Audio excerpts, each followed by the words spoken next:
Greetings.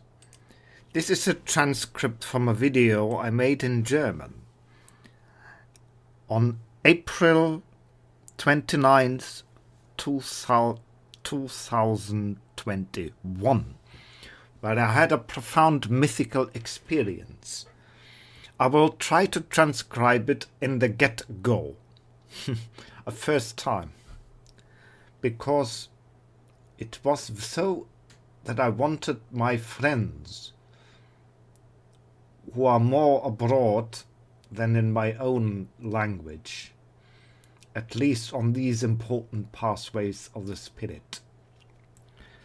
So here we go, it's an experiment.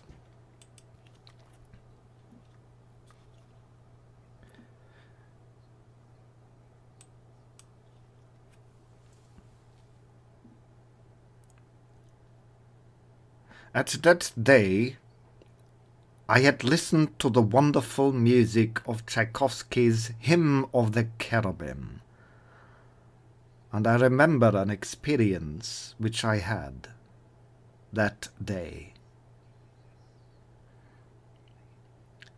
It is this, the ability to experience of the mystical in moments, which I believe more than anything else, that this is what divides humanity. In such people to whom such is given, and to such to whom it is closed. Very often it is very simple moments. I remember one of the most profound spiritual moment was, what have I been at age 19 maybe back then. At that time and where I lived, there were a lot of fields and green, and not many houses had been built, and many gardens were around. Small gardens, mostly. And one of these gardens was left and prepared for demolition, for houses to be built. And I strolled through the abandoned houses and gardens in a meditative mood I had known from earliest childhood.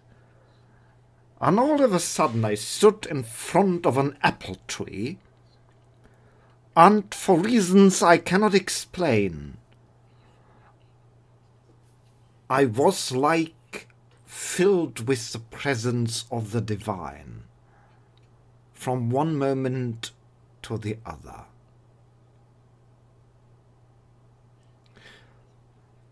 It was to me as if the Grail had manifested, or some mythical artifact or vessel was hovering in front of my eyes in the twilight of the evening sun. Today there are houses and gardens, but the old gardens are gone. It is interesting that in so many fables of man, we have always gardens and nature as the origin of what is holy.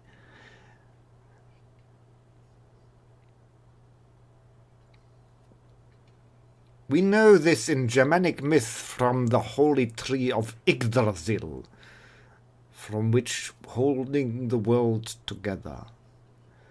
The Judean Christians know the Garden of Eden and the sacred tree of life and knowledge of good and evil.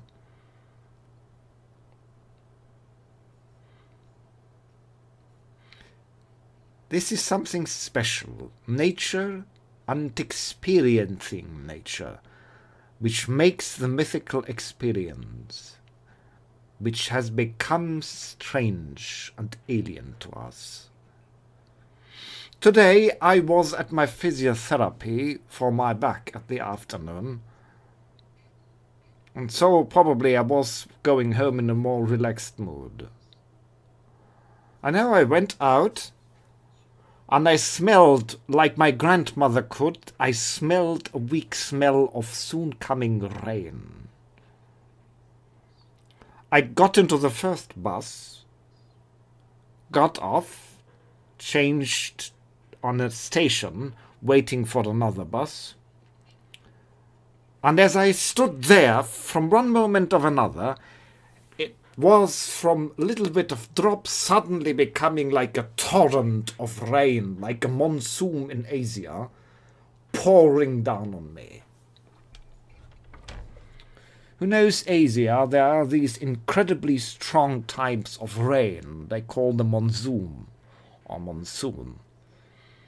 And they come quite suddenly in the summer months with immense masses of water pouring down. I know this when I lived in Japan.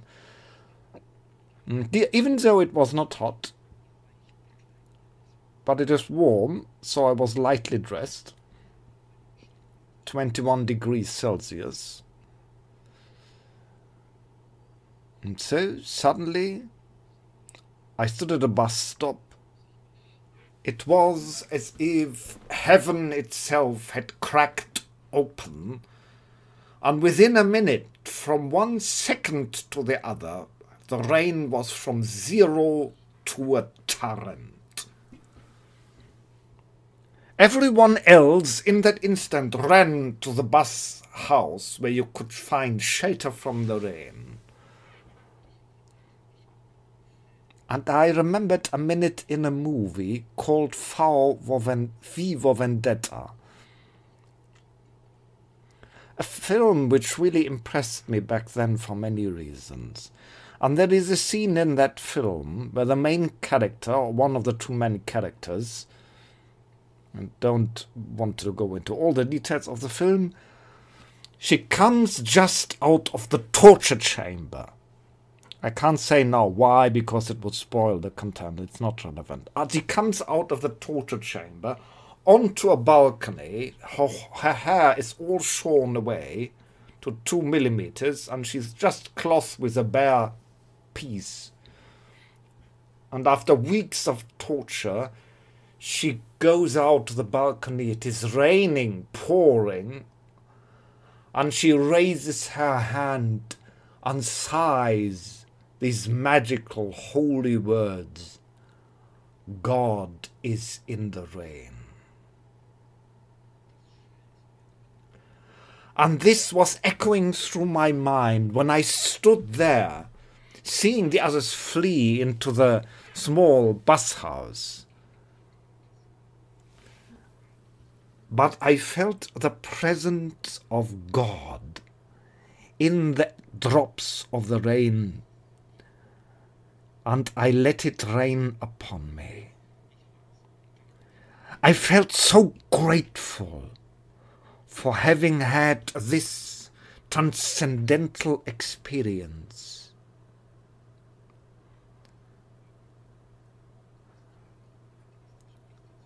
So you may say you are a pagan with many gods. What do you speak in singular of a one God?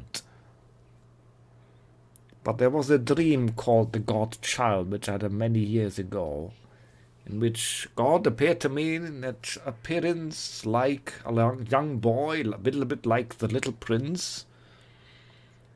And I asked him in the dream, why would he be one when I was adoring many? And he laughed. The reality of the divine is like Schrödinger's cat. It depends on what you need and what you are looking for here. And for him it is irrelevant what you're looking for the divine. If it is a single you seek or you need, then it will be single. And when it is a many that you seek and that you need, it will be many, for the divine is beyond being to be known. For the divine it is not relevant whether you see it as one or many. But in that moment I felt God as a rain pouring down on me like a blessing. And I had this desire of gratefulness, of being surrounded by holiness, like every water stripping through my cloth, wetting me thoroughly, would be like a cleansing and a blessing.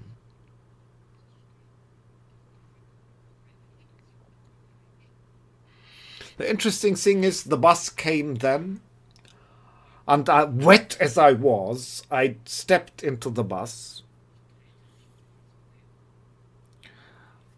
And it was just a few stations to my home, and I stepped out just after the 3-4 station.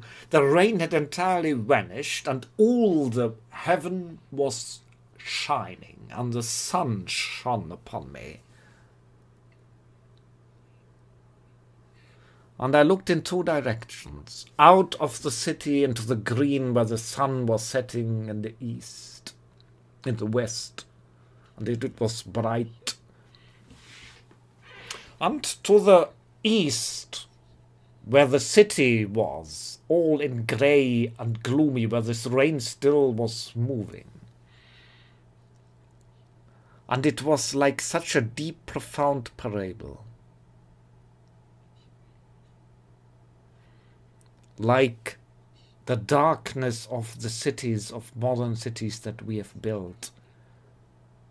And God was then in the sun, in the light shining from the west, away from the city, illuminating the green that began outside the fringes of the city. And the light of the sun was holy just as well.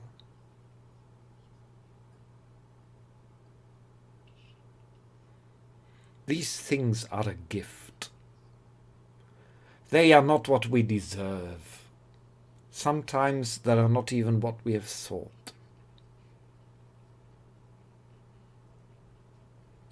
And at that moment when I stood there, the sun before me, the rainbow above me, the rain behind me, when I was so filled with the presence of the divine, that even if all the tortures and horrors of the world would be 1,000 and 1,000 and 1,000 years, I would endure all of them for one such 10 minutes being blessed to experience the divine.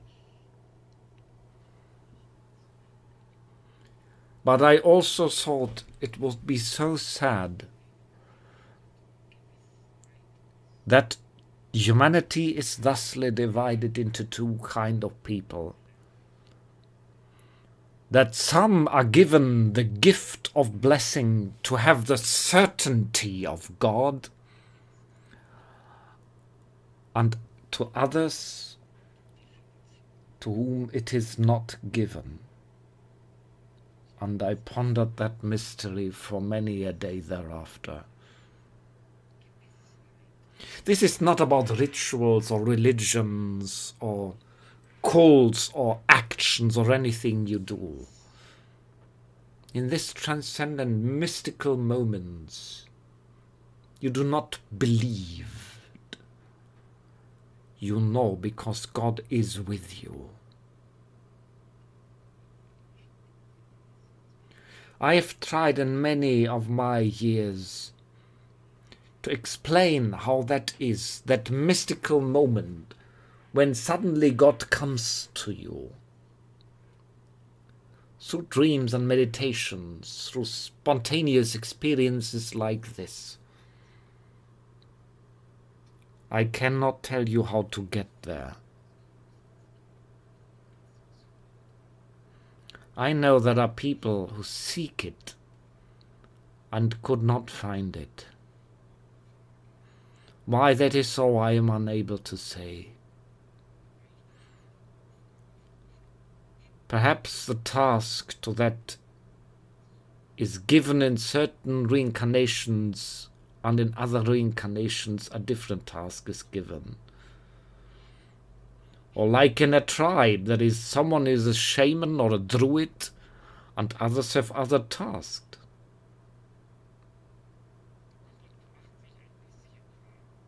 So maybe God is a little bit making himself rare, or testing us all together.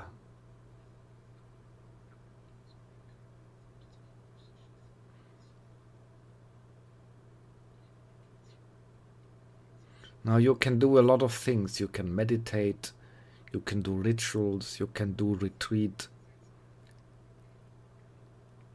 It is a matter of devotion. If you are too masculine, demanding the divine, to such people it is seldomly given. It requires an actual, more feminine type of devotion, a letting go, and less a doing and adding, that makes it likely that your soul is open to such moments. When you see God coming over you, all is simple and clear, no complications, they're all resolved. All confusion falls away from you.